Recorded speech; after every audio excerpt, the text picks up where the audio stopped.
Entre ellos Boejao Arapapajá Guaranija España Ñeeme, calendario escolar bilingüe, libro Yacaberé Upicue 15 casos Ñemombeú, libro Guaranira y Jupape, libro Diferencias gramaticales entre el guaraní y el castellano, estudio contrastivo y su incidencia en la educación, libro Caso Ñemombeú, libro Antropología Abá Cuatí, libro Guaraní Ecuatí, Lingüística en Guaraní Jajetabe. Ñajenduca Tuchupe, profesor Dr. David Galeano.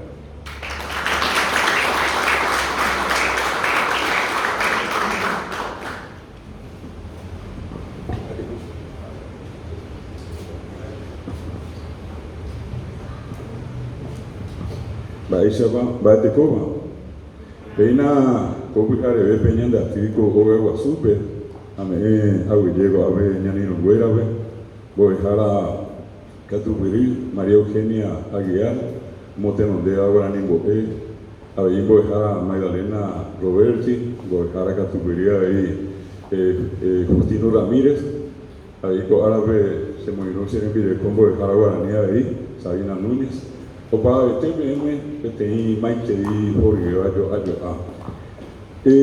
se esta PM, mi ñande cuicuera, evo ñande cuicuera, que mi arete, mi yo y coañanda pitepe, y maite, mi yo y coa coñane estame, anda a ñane estamaño, o América tu isacuella bebé. Estaba iba a escuela. La Jañandeisa, a escuela Ecoca Aguija, a escuela Pisajape Itaví, a escuela Noñemorando Yepey, estaba, oye, esa escuela. Hoy iba mi Aranducabe ese libro, mi Aranducabe, esta agendabe castellano, hoy comando a esa escuela con mano baitera, moguaisa más escuela. Ulei por Ibeiramo, Guay señal de Apitepe, Miaranducape y los indígenas, los guaraní, vivieron, transitaron, se alimentaban. Tiempo pretérito. Es como que ya no están hoy con nosotros. Sin embargo, todos sabemos que si salimos acá a media cuadra, una cuadra, los vamos a encontrar. Ninguneados, degradados. Esos son los, así entre comillas, hermanos indígenas. Hermanos a la hora de recordarlos, pero en la práctica no existe ningún tipo de actitud de respeto hacia ellos. La dignidad de los pueblos indígenas está muy lejos de la realidad. Afuera hoy cobe anda pitepe, afuera ñandere charamón ñandere, añandega tunajani y superfuera. Es muy importante que en la Facultad de Derecho y en la carrera que ustedes están cursando, desarrollen y reflexionen sobre este tema de las culturas indígenas del Paraguay. Ustedes ven este mapa y en este mapa vemos una división política del Paraguay, departamentos geográficos. Y probablemente si miramos estos límites, vemos a Brasil por un lado, Argentina y Bolivia. También son demarcaciones, hitos, límites políticos. Pero si nosotros podemos transportarnos mentalmente a 500 años atrás, estos límites no existían. Y este era un territorio único, poblado por la gran nación guaraní. Una nación sabia, extraordinaria, extraordinaria al punto de que es admirada y es estudiada en cualquier otro lugar del mundo, en prestigiosas universidades, nada más y nada menos que la Sorbona en París. No solamente tiene una cátedra, tiene un departamento de investigación que se encarga de rescatar del olvido varios de los textos que hoy día ya ni siquiera están en Paraguay, pero que están en las más importantes bibliotecas de Alemania, de Italia, de Brasil. tendrían que haber estado acá en algún momento. Ni siquiera copia tenemos de eso. Algunos toman acá, van por allí y rescatan algunas fotocopias, o algunas copias autorizadas y traen acá y las tienen en sus bibliotecas. Pero por lo demás, esto que nosotros alcanzamos a ver acá es una demarcación nueva, son hitos posteriores a la colonia. En 1492 es la fecha emblemática que todos recordamos, no hace mucho pasó el 12 de octubre, y se habla en este caso de descubrimiento de América. Colón y muchos otros, igual que él, antes y después, buscaban las Indias por el tema de las especias. Una vez llegados acá, pensaron que llegaron a las Indias, de allí el nombre de indios, que originalmente se otorgó a los habitantes acá de la región. Se cuenta que cuando Colón llegó a América, o en ese tiempo que los colonizadores, tanto españoles como portugueses e ingleses y de otras nacionalidades posteriormente llegaron acá, habían aproximadamente 950 culturas que tenían sus respectivos idiomas. Hoy, en un último censo hecho por las Naciones Unidas, apenas existen aproximadamente 250 lenguas, de las casi 1000 que había. Eso forma parte del récord histórico de lo que significa el proceso de colonización. Aclaro que no estoy en contra de lo que ocurrió, porque son circunstancias que se dieron y se iban a dar más allá de nuestra voluntad, de nuestro deseo, de nuestro parecer favorable o en contra. Estamos dentro de este proceso y lo que hacemos es sencillamente recordar de dónde venimos. Si nosotros como paraguayos y ustedes que están estudiando esta carrera quieren entender quiénes somos, por qué somos así, y tenemos que mirar allí en esa historia anterior, en ese tiempo pasado, inclusive en la prehistoria, porque gracias a algunos investigadores hoy tenemos datos muy importantes sobre la antigüedad de los pueblos indígenas de Paraguay.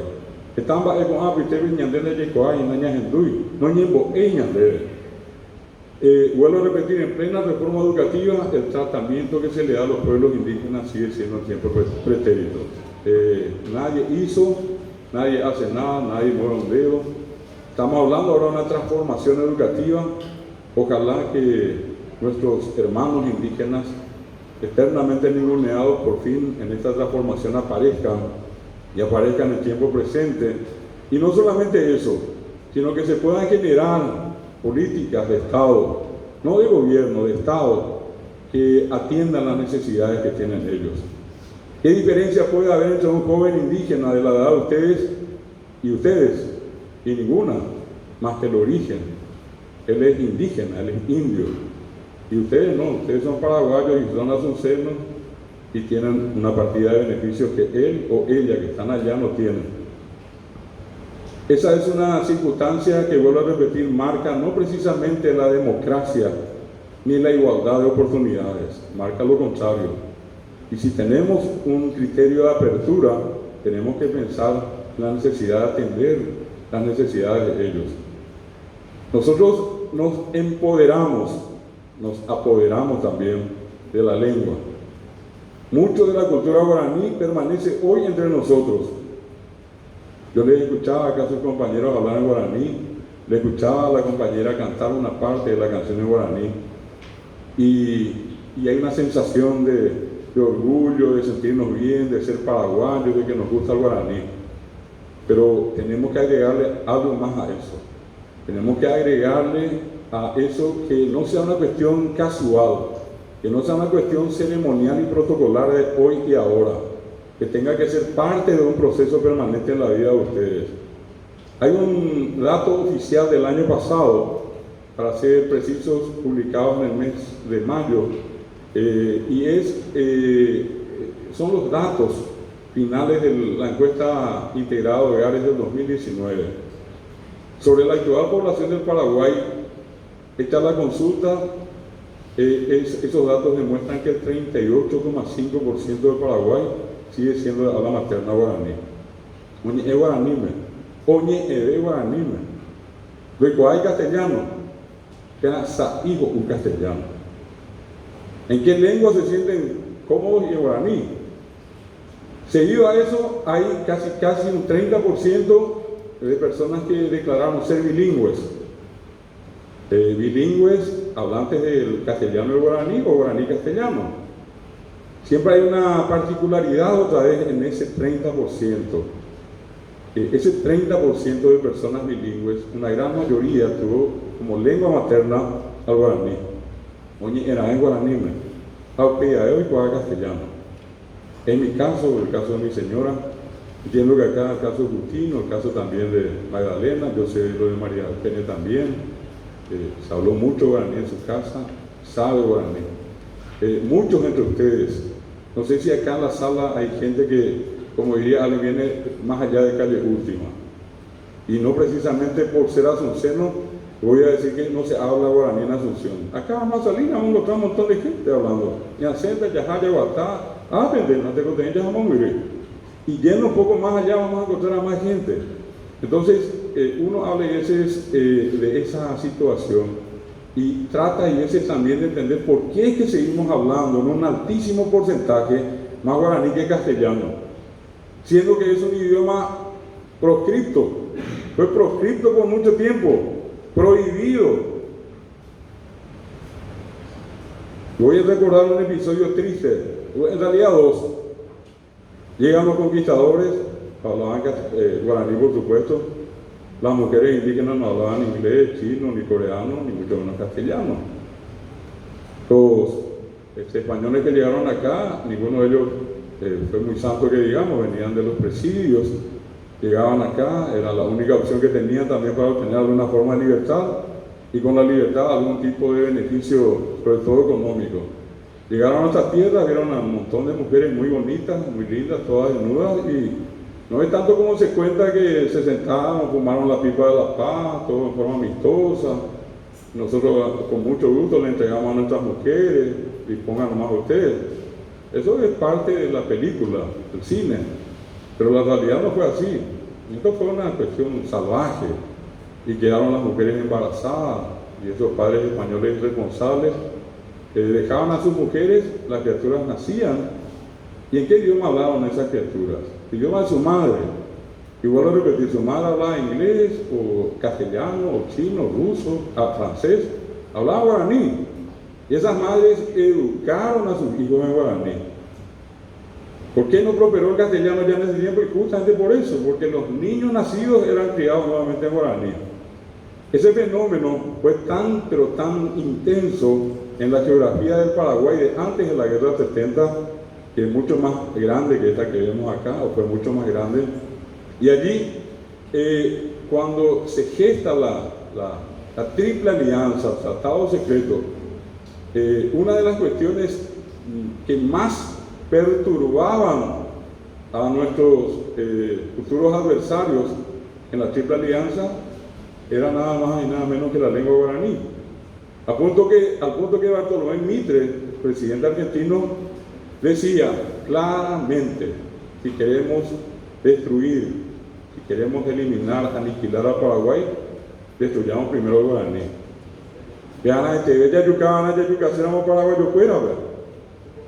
Y si él dijo eso, lo dijo a sabiendas,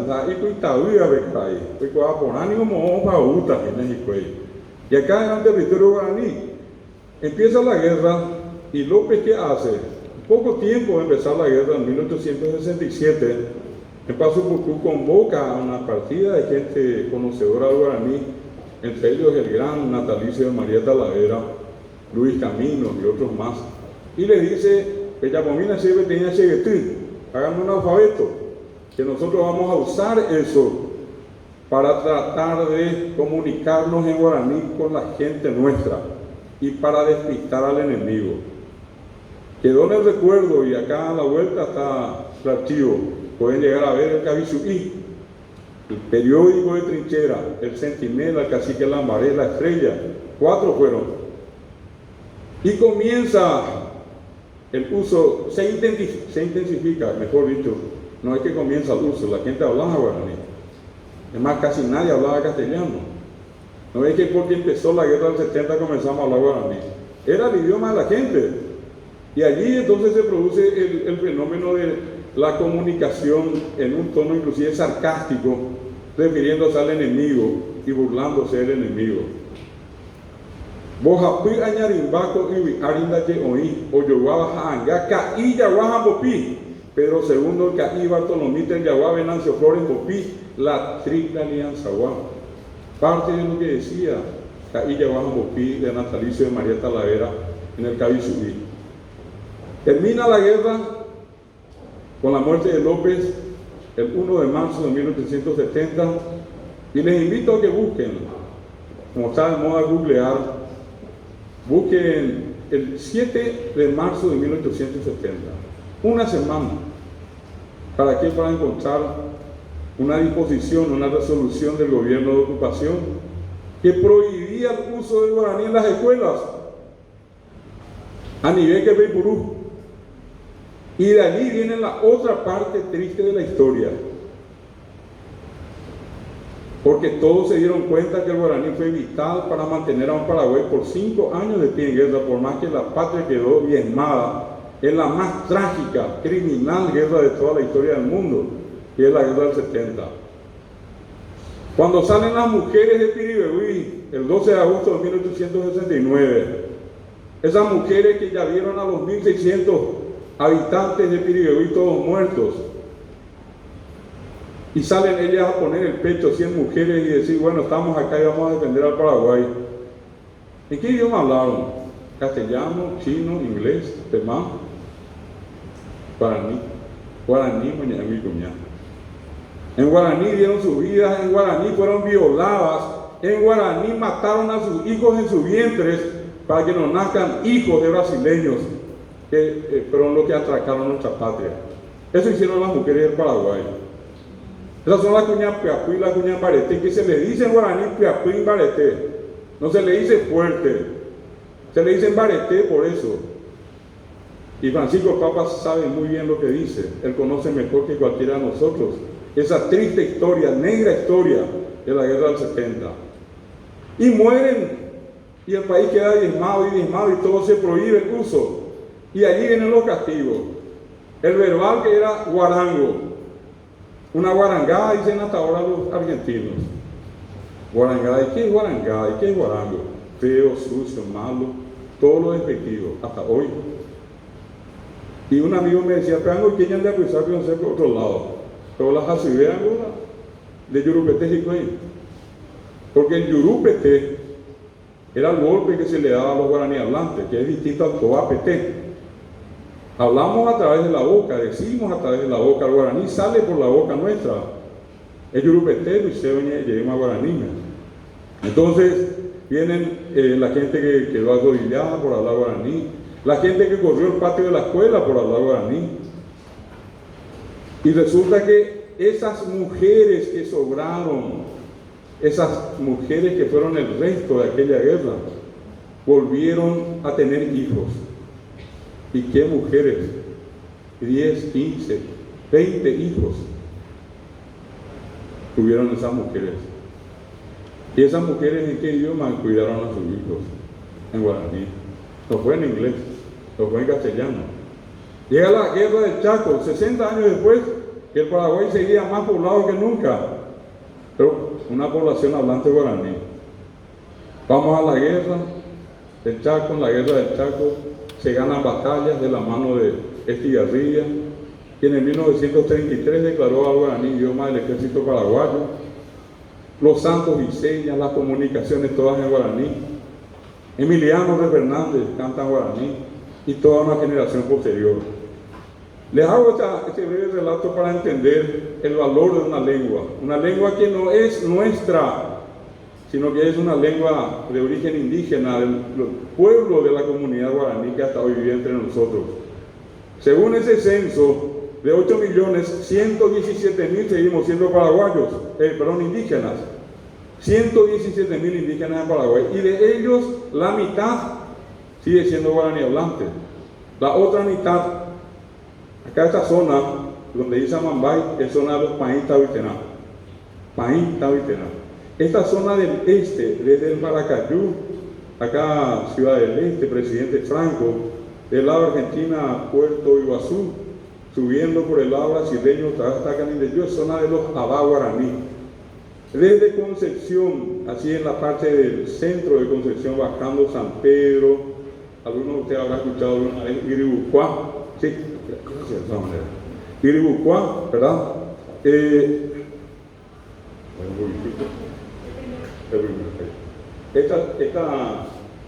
Esta zona sería la zona de San Pedro, acá Quinindeyú, Cazapá, Guairá, Caguazú, perdón, Itapúa, y acá hacia el lado argentino, en Misiones, Argentina, zona de los Buyá guaraní.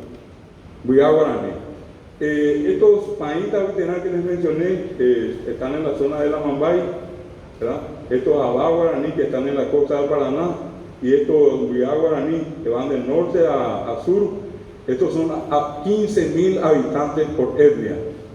Y acá en pequeños núcleos, en la zona de lo que sería el Paracayú, una parte cerca de Curuguatí, hay una comunidad que habrán escuchado, Chupapou. Otra parte en la zona de Caguazú, en San Joaquín, otra parte en la zona de Caazapá, Tabaí, y en la zona de la frontera con Itapúa, en el centro de Santa Rafael, están los H. A lo que llamamos Guayaquil, pero ellos son H, no son H, sino H. A ellos son los que nosotros imitamos cuando decimos cachique. Ellos dicen chache, chechi, lo dicen chesui. Bueno, estos son apenas, según el censo, 900 últimas personas.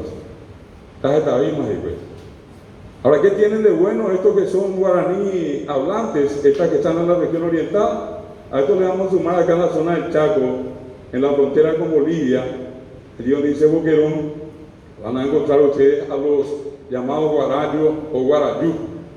Guarayú es el nombre que tienen ellos. Guará quiere decir persona o gente, y yu de piel dorada por el efecto del sol.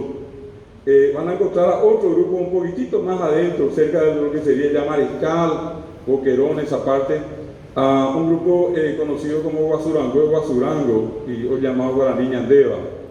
De las casi 20, según algunos, etnias que hay en Paraguay, 6 son de habla guaraní, 4 en la región oriental y 2 en el Chaco.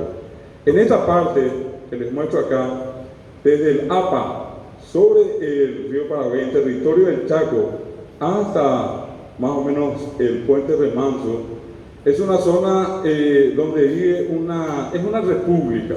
Hay como una república guaraní que acabo de describir, y esta otra tiene por nombre general Mascoy.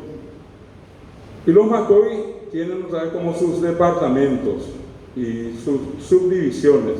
Ahí están los Guaná, Angaité, Sanapaná, los Toba Lengua. Los Tobas eran casi 2.500, hoy día 1.500 se han mudado a Formosa por mejores condiciones de vida, que a nadie les atiende. Si miramos nosotros esta parte de Asunción, sobre el Pilcomayo, hasta la frontera con Bolivia, aquí cruzando el puente, en realidad hoy día están en Mariano Roque Alonso, en el barrio Universo, estos macá que solemos ver acá cerca nomás. La mayoría son del barrio Universo. Pero el territorio tradicional de ellos es este que va hasta General Rugués, esta zona en la costa del Pilcomayo. Y luego, en la parte central, lo que sería más o menos acá donde les muestro, en el medio, hacia Mariscal, todo este territorio ocupado por los Mibaclé, llamados también Chulupí. Esos son los más numerosos del Chaco, son 15.000 personas. Estos grupos que les mencioné acá en la región costera del río Pilcomayo hacia el Chaco, que son chaqueños, Angaité, Guaná, Sanapaná, estos no pasan de 400 personas cada etnia. 400 últimas personas. Los Toba que les dije son los más numerosos, y luego están los Lenguas también, que inclusive ya con una denominación distinta, dentro de un rato les voy a mencionar. Los Macá, un promedio de 2.500 personas, se calcula que en 1.500 a 2.000 ya están de este lado, ya no están en el Chaco. 15.000 los Mibaclé, y acá en la frontera, Bolivia, Argentina y Paraguay, están los Sorotí o Soroti, como dicen los bolivianos. El guaraní boliviano tiene la característica que tiene el acento en el medio. En vez de decir capirenda, dicen capirenda. En vez de decir burubisa, dicen burubisa. Esa es la diferencia. Pero por lo demás, uno hace un pequeño esfuerzo y se entiende. Como el castellano que hablamos acá, el castellano argentino, chileno, hay diferencias regionales. Bueno, y acá en la parte superior, en lo que es el Alto Paraguay, vamos a encontrar a los chamacocos. Los chamacocos que se atomizaron, y allí ya entró el efecto de la sociedad envolvente, la nuestra, que con todo ese proselitismo político hizo que ellos se atomizaran. Los chamacocos hoy están divididos otra vez en tomaracos, pibitosos y sir. Son núcleos muy pequeños, núcleos reducidos de individuos.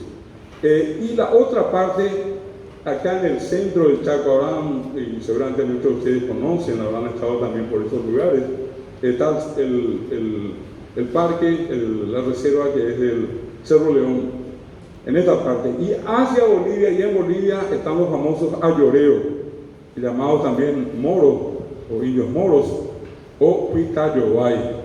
Ellos usan un calzado que hacen de la piel de la tortuga, que le ponen unos hilos que hacen como sogas, que hacen con el tejido de caraguatá, y con eso tienen una zapatilla. Y como tiene una forma rectangular, no se sabe si vienen o si van. Por esa razón se le dice pitayobay. Bueno, estos ayoreos también son los llamados silvícolas.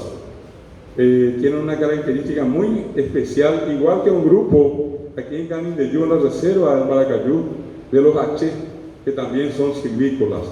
De esas poblaciones se calcula que existen 5 como máximo en el mundo. ¿Y qué significa ser silvícola? Conocer solamente el hábitat que tienen. Ellos no saben, por ejemplo, que existe Mariscal Estigarribia, no saben que existe Asunción, no saben que Mario Auda es presidente de la República, no saben que existe Estados Unidos, Europa, no conocen ningún otro fenómeno más que el que está allí en su territorio. Fueron varias veces violentados, sobre todo religiosamente. Y toda una tendencia en los grupos religiosos de ir a conquistar a aquellos que todavía no conocen a Dios. Con esa excusa se han metido entre ellos y han hecho barbaridades. Una de ellas es la recordada en el año 1986, cuando un grupo de ayoreos que 25 años atrás fue reducido, conocido con el nombre de Hidalgos Soes, que vivían en una reducción, reducir, someter, esclavizar. Eso lo quiero que quede claro. Reducción es eso. Fueron reducidos mentalmente, religiosamente se hicieron todos católicos. Ellos conocen la Biblia más y mejor que cualquiera de nosotros. Y a ellos durante 25 años se les dijo, hay que ir al monte y a traer a los otros para que conozcan a Dios. Y así ocurrió 25 años después. Solamente que eso desembocó en una feroz masacre y se mataron entre ellos mismos. Fue una cuestión muy criticada en el mundo. Hay un libro de José Peraza que se llama Crónica de Cacerías Humanas, porque eso fue al final. A partir de allí se prohibió en el ámbito judicial, ya en una cuestión legal, que grupos de antropólogos, grupos religiosos y otros se acerquen a ellos sin autorización previa. Está totalmente prohibido. Era la única manera de preservar esa identidad cultural que tienen. Bueno, hoy son 117.000. No existe ningún proyecto del Estado para atender. Hay una institución que es el Instituto Nacional del Indígena, conocido como INDI. Forma parte de un viceministerio. Ustedes ya por la formación que tienen, por las experiencias cotidianas que tienen, saben que hay una estructura burocrática que siempre se tiene que cumplir.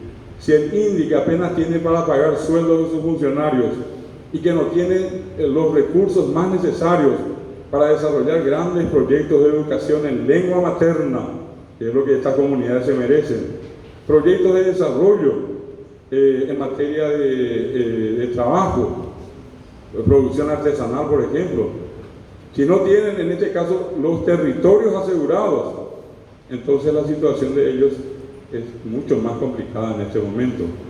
Y repetía yo, no hay una política que en este caso les ayude a mejorar su situación. Para mí particularmente el INDI simplemente es una excusa para decirle a esta persona INDI Pepeterure, y ellos pobrecitos vienen y hacen sus reclamos y se sabe que eso no va a ningún lado.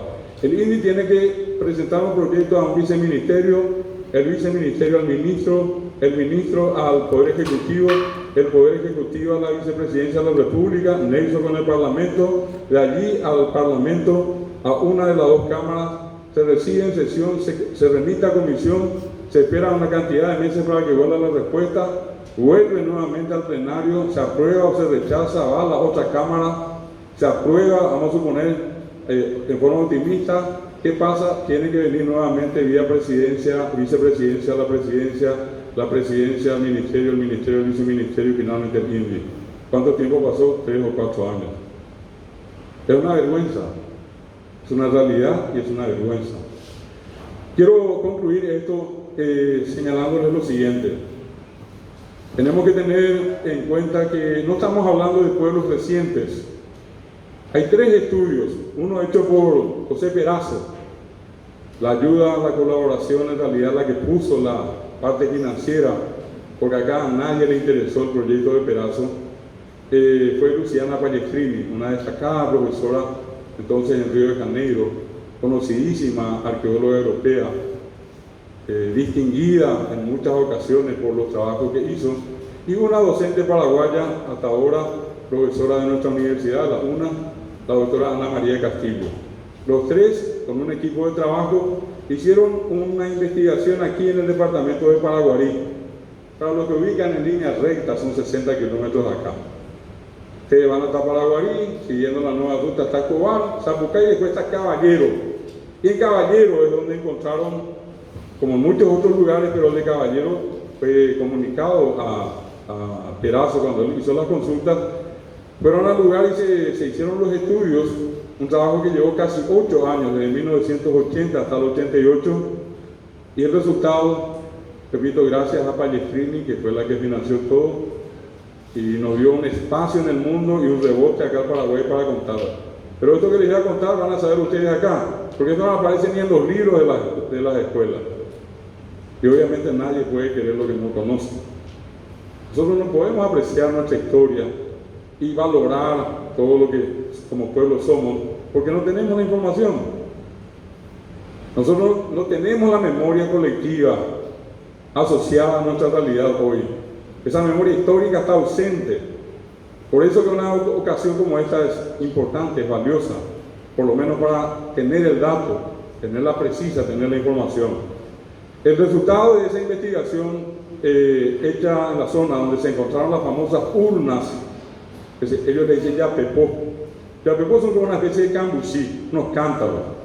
Los indígenas hasta hoy, estoy hablando siempre en presente de ellos, yo no hablo como los libros pretéritos, porque están.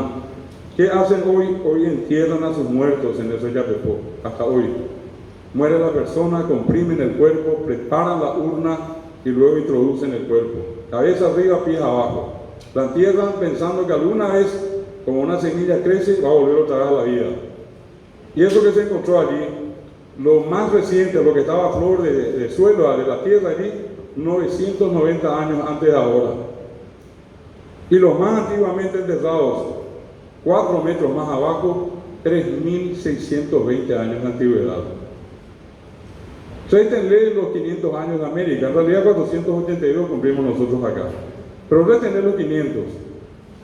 Son 3.120 años de historia acá en Paraguay, que había gente viviendo y que nosotros ni pista ni idea tenemos que acá había gente viviendo hace 3.120 años antes de que lleguen los conquistadores acá, en Caballero. Pero hagamos el cálculo extremo. Restémosle los 2.000 años de Cristo. Y son 3.620 menos 2.000, 1.620 años. Acá había gente enterrando ya sus muertos, delicadamente, porque ni siquiera tiraban los cuerpos a la intemperie, sino que enterraban en urnas con bordes ornamentados, que hoy mucha gente dice que esos bordes ornamentados se parecen a código de barra. Imagínense, en aquel tiempo ellos usaban código de barra. La civilización guaraní, le decía Bertoni eso, civilización, el máximo estadio nivel de desarrollo de una sociedad. Bertoni, un extranjero, tuvo que venir a descubrir y poner ante nuestra vista que esta es una poderosa, milenaria y sabia sociedad como fue y sigue siendo la cultura guaraní. Le decía, 1600 años antes de Cristo, ustedes por historia comparada saben mejor que yo que en el Valle de los Muertos, en Egipto, se empezaban a construir las pirámides. Y acá, un grupo de nativos empezaban a enterrar a sus muertos en Caballero. ¿En qué libro está eso? En ningún lado. Yo no le voy a culpar a ustedes que no saben. Le culpo al sistema en todo caso, pero no a ustedes. Se hizo otro trabajo acá cuando se construyó la represa de Itaipú en Alto Paraná. En 1993-94 se hizo una excavación muy profunda, más de 100 metros. A medida que se excavaba, se encontraban las urnas, las mismas parecidas a las que se encontraban en Caballero. ¿Cuál fue el resultado? 8.000 años de antigüedad para las más recientemente enterradas, 10.000 años para las más antiguas. ¿Y qué libro está? En ningún lado. Si miramos acá la Mambay, sitio de los famosos Painta Vitená, que se hicieron más conocidos por el tema del secuestro del vicepresidente, en esta zona se hizo el último trabajo, una prospección arqueológica, cuyos resultados se dieron a conocer en el 2009, de la mano de un español, José Laceras, director de un proyecto de investigación. 5.400 años los más recientemente enterrados, 12.000 años los más antiguos. De eso estamos hablando, de 12.000 años de historia. De esa historia nosotros conocemos probablemente solamente allí donde el libro comienza a mostrarnos que la historia está colonizada hasta hoy. Hasta hoy nosotros somos parte de un coloniaje cultural, porque la historia se cuenta desde la perspectiva europea. Si no, muéstrenme un héroe indígena, háblenme de un héroe indígena, y yo salgo corriendo, me voy a la luna y nunca más vuelvo acá. Uno nomás quiero escuchar, y no aparecen. ¿Quiénes son los buenos? Los blancos. ¿Quiénes son los malos? Los indios. ¿Quiénes tienen que vivir? Los blancos. ¿A quiénes hay que matar en los Far West, en los cowboys? Los indios. Es la historia de siempre. Margarita Miwangi, la primera presidenta del INDI, con mucho orgullo, fue 2 veces violada, secuestrada de su comunidad. Margarita, con dolor, pero con la satisfacción de madre, cuenta que tiene 2 hijos productos de la violación. Fue secuestrada y vendida. Se escapó y nuevamente fue secuestrada y vendida. Vendida, señores, señoras, señoritas, jóvenes. Vendida. ¿Y eso cuándo? 1975, 80. Evani de Gallegos tiene registros donde los propios indígenas y otros contaban que había un tour de cacería de indígenas hasta 1975. Entre, mate y paga la salida. 300.000 por cabeza. Terrible, denigrante. Increíble para muchos, pero es parte de una realidad. Quiero terminar señalándoles lo siguiente. Habría que asumir una política, yo digo acá, por parte de la facultad, por parte de ustedes, de atención a las necesidades de los pueblos indígenas en materia legal. Quiero celebrar acá la presencia de Justino Ramírez, abogado, profesor de guaraní, con quien hace mucho estuvimos trabajando con el tema de la famosa comunidad Cadapostil 1. Ellos estuvieron acá cerquita reclamando la devolución de unas tierras que históricamente fueron de ellos. Esa comunidad hoy día tiene otra vez la posición de sus tierras, gracias al trabajo del querido doctor abogado Justino Ramírez y de otra gente más. Ese yo creo que es un camino interesante que ustedes también podrían elegir como especialidad, asistir en materia legal a los pueblos indígenas. Que tengan todos un buen día. Muchas gracias por escucharme.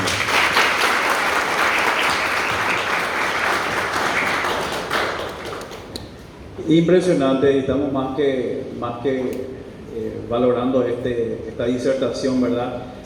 Y saber que recae en nosotros esta importancia de adquirir todo el conocimiento que podamos recibir de nuestros profesores y transmitir esto a la siguiente generación. Lo que estamos aprendiendo ahora, compañera,